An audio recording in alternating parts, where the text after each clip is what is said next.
So hello everyone, आप सभी लोगों की स्क्रीन पर एक क्वेश्चन आपको दिखाई दे रहा होगा। आप चाहो तो वीडियो पॉज करके क्वेश्चन ट्राई कर सकते हो। क्वेश्चन पूरा का पूरा कॉन्सेप्चुअल है, मतलब कि मैं इसको एज अ न्यूमेरिकल बिल्कुल भी ट्रीट नहीं करता हूँ। पूरा थियोरेटिकल प्रॉब्लम है, ठीक है। तो चाहो तो एक बार पॉज करो, फिर उसके बाद वीडियो के एंड में जाके आंसर से मैच करो। अगर आंसर मैच करता है बहुत बढ़िया, नहीं करता है देन उसके बाद सॉल्यूशन देखना, ठीक है। तो देखो, मैं सॉल्यूशन स्टार्ट करने जा रहा हूँ। तो क्वेश्चन आपसे ये कहता है कि ये जो डायग्राम है आपके सामने, ये एक पैरेलल प्लेट कैपेसिटर है, जिसमें जो लेफ्ट वाली प्लेट है इसमें चार्ज होता है Q1 और राइट वाली प्लेट में चार्ज होता है क्या, Q2। अब ये जो डायग्राम दिया हुआ है, ये डायग्राम तब का गिवन है जब ये स्विच ओपन था।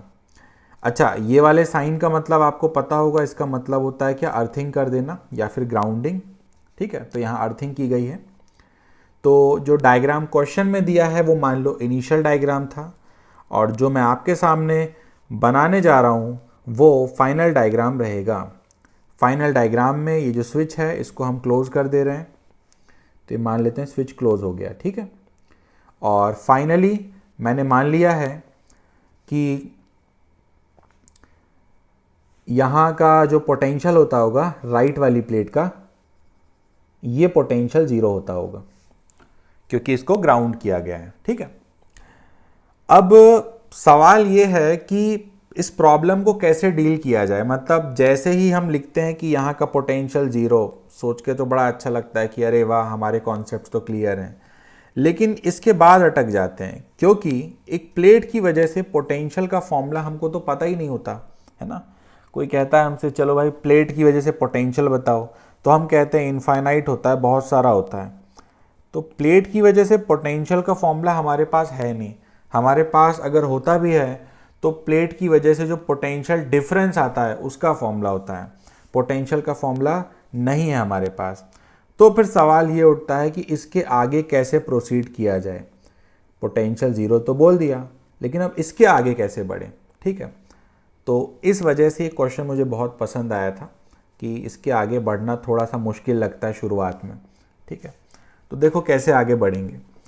सबसे पहले तो हम यहाँ पर गॉस थ्योरम की रेस्पेक्ट रखेंगे। 2 पॉइंट में यूज़ कर रहा हूँ स्टार्टिंग में, एक गॉस थ्योरम और दूसरा इन पॉइंट्स पर इलेक्ट्रिक फील्ड ज़ीरो होनी चाहिए, ठीक है। तो ज़रा सोचो कि अगर इन 2 पॉइंट्स पर इलेक्ट्रिक फील्ड ज़ीरो आपको चाहिए है तो जो चार्ज डिस्ट्रीब्यूशन है वो कुछ ऐसा होना चाहिए। यहाँ अगर x चार्ज है तो यहाँ भी x होगा, और यहाँ पर अगर y है तो यहाँ भी -y होगा। कोई बच्चा यहीं से वीडियो स्किप करके मत भाग जाना, ठीक है। ये मैं वो जो सड़ा सा बोर्ड लेवल का क्वेश्चन होता है ना, टोटल चार्ज का आधा इधर और इधर आ जाता है, मैं उस क्वेश्चन की बात नहीं कर रहा हूँ। ये क्वेश्चन अलग है, ठीक है। अभी हमको x और y पता नहीं चला है, तो ध्यान से सुनो मैं कह क्या रहा हूँ। तो मैं कह रहा था कि इन लोकेशंस पर इलेक्ट्रिक फील्ड होना चाहिए ज़ीरो। कौन सी लोकेशंस पर? इन लोकेशंस पे, ठीक है। तो उसके लिए ऐसा ही मानना पड़ेगा, इधर x और उधर x, क्योंकि जब इधर और इधर सेम चार्ज होगा तभी तो इन दोनों चार्जेस की वजह से इस पॉइंट पर जो फील्ड होता होगा वो कैंसिल होकर ज़ीरो होता होगा।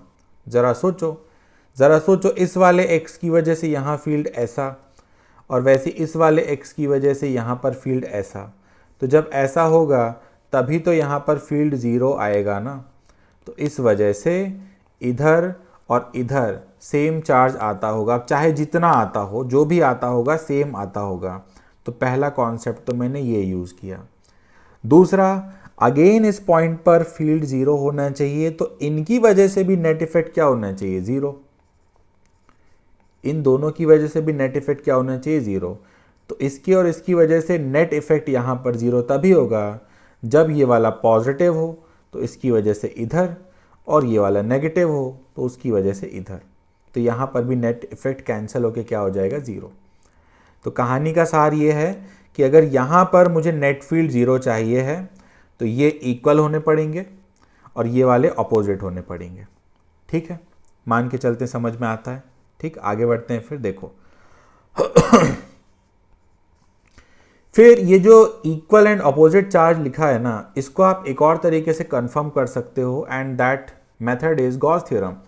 गॉस थ्योरम भी आपको सेम बात बता सकता है। देखो, अगर मैं ऐसा एक गॉसियन सरफेस कंसीडर करूं, ये देखो मैं एक गॉसियन सरफेस कंसीडर कर रहा हूं, एक इमेजिनरी सिलेंडर है जो कि सिलिंड्रिकल प्लेट्स के अंदर से होके जा रहा है। तो ज़रा सोचो, इन सभी लोकेशंस पर इलेक्ट्रिक फील्ड क्या है? ज़ीरो। ठीक है, तो जब इलेक्ट्रिक फील्ड यहाँ ज़ीरो है तो इस सिलेंडर से फ्लक्स कितना होना चाहिए? ज़ीरो। ठीक है, यहाँ फील्ड ज़ीरो है, और यहाँ देख सकते हो जहाँ फील्ड होता भी होगा, ये फील्ड जो है सरफेस के पैरेलल हो जाता होगा। ये इस लोकेशन पे जहाँ फील्ड होता भी होगा तो ये तो सरफेस के ही पैरेलल हो गया, तो यहाँ पर भी कोई फ्लक्स नहीं होता होगा। तो अगर हम बात करें सिलेंडर की, तो सिलेंडर के यहाँ पर टोटल 3 हिस्से हैं, एक है कर्व्ड और 2 हैं फ्लैट। तो जहाँ फ्लैट है वहाँ तो फील्ड ही नहीं है, और जहाँ कर्व्ड सरफेस है वहाँ फील्ड है भी तो कोई काम का नहीं है, क्योंकि ये सरफेस के पैरेलल है। तो मैं बोल सकता हूँ कि ये जो गॉसियन सरफेस मैंने कंसीडर किया था, इससे फ्लक्स क्या है? ज़ीरो। और अगर फ्लक्स ज़ीरो है तो क्यू इनसाइड क्या होना चाहिए? इसका ज़ीरो। और इसका क्यू इनसाइड ज़ीरो होने का यही तो मतलब हुआ ना कि इक्वल एंड अपोजिट चार्ज जब आएगा तभी तो क्यू इनसाइड ज़ीरो होगा। पता नहीं समझे या नहीं? सिलेंडर के अंदर टोटल चार्ज तभी ज़ीरो होगा जब यहाँ पर पॉजिटिव और यहाँ पर सेम नेगेटिव चार्ज आता हो। ठीक है, तो ये प्रेपरेशन चल रही है। देखो, अभी तक कोई भी न्यूमेरिकल जैसी फील नहीं आई है। पूरा मैं क्या यूज़ कर रहा हूँ? सिर्फ और सिर्फ थ्योरी यूज़ कर रहा हूँ। ठीक है, तो हमने यहाँ पर 2 पॉइंट्स यूज़ कर लिए, एक तो फील्ड ज़ीरो और दूसरा गॉस थ्योरम।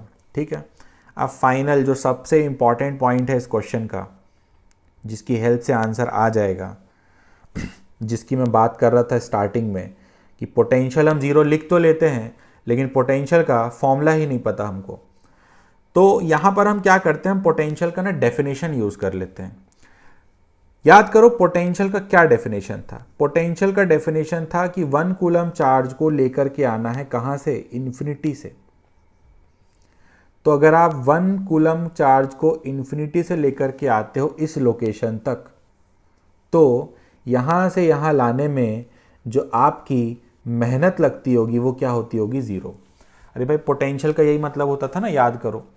पोटेंशियल मतलब क्या होता था? द अमाउंट ऑफ मेहनत done by you in bringing a 1 coulomb charge from infinity to this point is known as potential. ठीक है, तो पोटेंशियल ज़ीरो है, मतलब 1 कूलम चार्ज को अगर आप इन्फिनिटी से लेकर के आते हो तो आपकी ज़ीरो मेहनत लगेगी।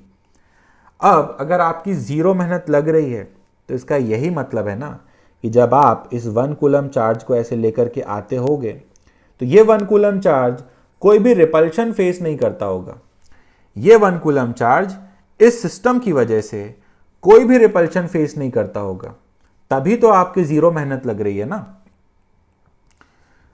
तो कोई भी रिपल्शन फेस नहीं करता होगा, विल फेस नो रिपल्शन, मतलब कि जो QE वाला फोर्स है ये क्या होना चाहिए? ज़ीरो। मतलब कि यहां पर इलेक्ट्रिक फील्ड ज़ीरो होना चाहिए। आसान भाषा में, एक 1 कूलम चार्ज आप इन्फिनिटी से यहां तक लेकर के आए, और जब आप इस 1 कूलम चार्ज को लेकर के आ रहे थे तो इसने कोई रिपल्शन फेस नहीं किया। ठीक है, मेहनत कितनी थी? ज़ीरो, मतलब कोई रिपल्शन फेस नहीं किया। कोई रिपल्शन फेस नहीं कर रहा, मतलब यहाँ इलेक्ट्रिक फील्ड ज़ीरो होता होगा। ठीक है, अब ज़रा सोचो, यहाँ पर इलेक्ट्रिक फील्ड, इस लोकेशन पर जो इलेक्ट्रिक फील्ड होता होगा वो इनकी वजह से तो हो ही नहीं सकता। इस y और माइनस y की वजह से यहाँ पर इलेक्ट्रिक फील्ड हो ही नहीं सकता, क्योंकि इस वाले y की वजह से यहाँ पर फील्ड ऐसा होता होगा और इस वाले y की वजह से फील्ड ऐसा होता होगा। तो दोनों y का फील्ड जो है यहाँ कैंसिल हो जाता है। तो इस लोकेशन पे, ये जो राइट में लोकेशन है, यहाँ पर इसके और इसकी वजह से नेट फील्ड क्या है? ऑलरेडी ज़ीरो है यहाँ पर। तो बचा कौन सा? बचा ये दोनों ना, ये दोनों बचे। अब ज़रा सोचो, ज़रा दिमाग लगाओ कि ये दोनों हमेशा इक्वल होने चाहिए, पहली बात। और दूसरी बात, इन दोनों की वजह से भी यहाँ पर फील्ड ज़ीरो आना चाहिए। तो एक ही ऑप्शन है और कोई ऑप्शन है ही नहीं, यहाँ x का वैल्यू ज़ीरो होता होगा, तभी ऐसा हो सकता है। नहीं तो पॉसिबल ही नहीं है, क्योंकि सोच के देखो ना, देखो सोच के देखो, इस वाले x की वजह से, ये वाले x की वजह से यहाँ पर फील्ड ऐसा होता होगा, पॉजिटिव है ना ये x, वैसे ये भी सेम नेचर का है तो इसकी वजह से भी फील्ड ऐसा ही होता होगा। तो सोचो इनका रिजल्टेंट ज़ीरो आ जाए, तो इनका रिजल्टेंट ज़ीरो तभी आ सकता है जब ये भी ज़ीरो हो और ये भी ज़ीरो हो, मतलब दोनों x क्या होते होंगे, ज़ीरो। तो कहानी का सार क्या समझे, कहानी का सार ये है, फाइनल आंसर मैं यहीं पे लिख रहा हूँ कि जो आउटर सरफेस होते होंगे, जो आउटर सरफेस होंगे यहाँ पर, उन पे चार्ज कितना होगा, ज़ीरो होगा। यहाँ भी चार्ज क्या होगा, ज़ीरो होगा। ठीक है, एक बात पक्की है। दूसरी बात देखो, ये वाली जो प्लेट है ये तो किसी के भी साथ कांटेक्ट में नहीं है ना, तो इसका चार्ज तो कंजर्व होना चाहिए। तो अगर यहाँ ज़ीरो आया है तो ये जो Q1 चार्ज होता होगा ये कहाँ आता होगा, यहीं पे ही आता होगा।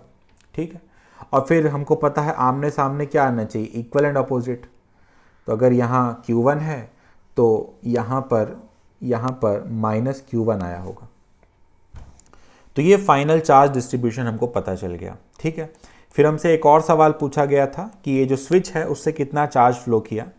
तो बड़ा सिंपल है, आप ये देख लो कि ये जो आपकी राइट वाली प्लेट है, इस राइट वाली प्लेट पर जो इनिशियल चार्ज था वो कितना था, वो Q2 था, और जो फाइनल चार्ज है वो कितना हो चुका है, देखो माइनस Q1 है ना। ये इनिशियल था और ये फाइनल है, तो कितना चार्ज फ्लो किया होगा, आई थिंक समझ में आता होगा। Final minus initial, final is minus Q1 and initial is Q2, तो इतना चार्ज फ्लो किया होगा। इतना चार्ज फ्लो होने का क्या मतलब है कि इतना चार्ज ग्राउंड से प्लेट तक आया होगा। पता नहीं समझे या नहीं,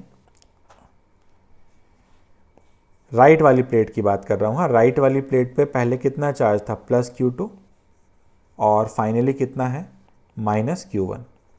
तो इसका यही मतलब है कि ये जो प्लेट है इसमें ग्राउंड से आया होगा चार्ज, कितना आया होगा, माइनस Q1 माइनस Q2, तभी तो ये और ये ऐड होके ये बना होगा।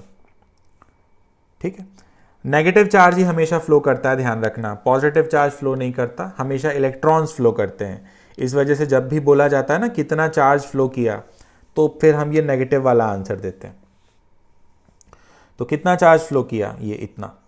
तो देख सकते हो किसी भी टाइप का ये न्यूमेरिकल नहीं था, पूरा का पूरा थ्योरेटिकल कॉन्सेप्ट था। ठीक है, तो मान के चलता हूँ समझ में आता होगा। मिलते हैं नेक्स्ट वीडियो में, ऑल द बेस्ट।